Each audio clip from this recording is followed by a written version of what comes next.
मार दो सर, मार दो, मिसाइल मार दो, पाकिस्तान का उड़ दो सर। जय हिंद सर, उड़ा दो मिसाइल हो। ये क्या सर, ले लो।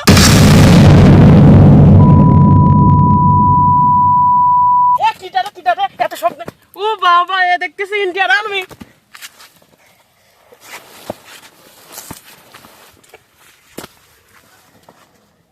বাবা তোমার কি হয়েছে? তুমি কি ডা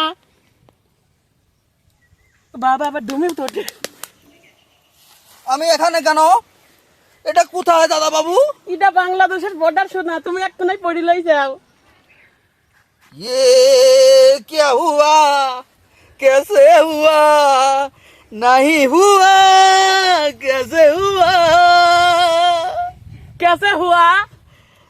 দাদা বাবু, আমি ভারতের একজন সাহসী সৈনিক। হ্যাঁ, তাহলে তোমার এই অবস্থা হলো কেবে বাবা?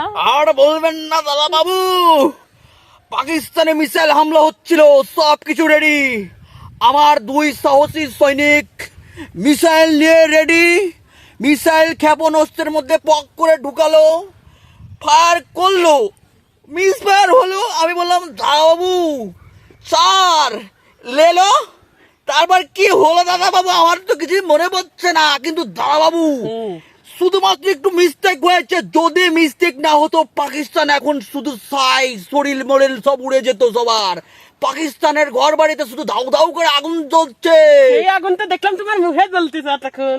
কেসে হুয়া দাদা বাবু, ওইটা বেঁচে গিয়েছে বুঝলেন তো। ওই পাকিস্তান এ যাত্রায় বেঁচে গিয়েছে, কিন্তু পরের মিসাইল কোনো মিস্টেক হবে না, সেটা ভেঙে গুঁড়ো গুঁড়ো করে দেবো। আমরা হচ্ছে ভারতের সেনা। তোরা লুজ কেবি রে, তোরা পাকিস্তানের সাথে যুদ্ধ করে তাস, তোরা কি পারবি না রে? অবশ্যই পারবো দাদা বাবু। আমেরিকা ডোনাল্ড ট্রাম্প আমাদের সাথে আছে, বাংলাদেশ আমাদের সাথে আছে। জয় হিন্দ। হ্যাঁ, বাংলাদেশ তোমার সাথে থাকবি। দাঁড়াও, বাংলাদেশ কুত্তি বিলেই দরকার কলা গাছে সাপোর্ট করবি, তাও তোর সাপোর্ট করবি না।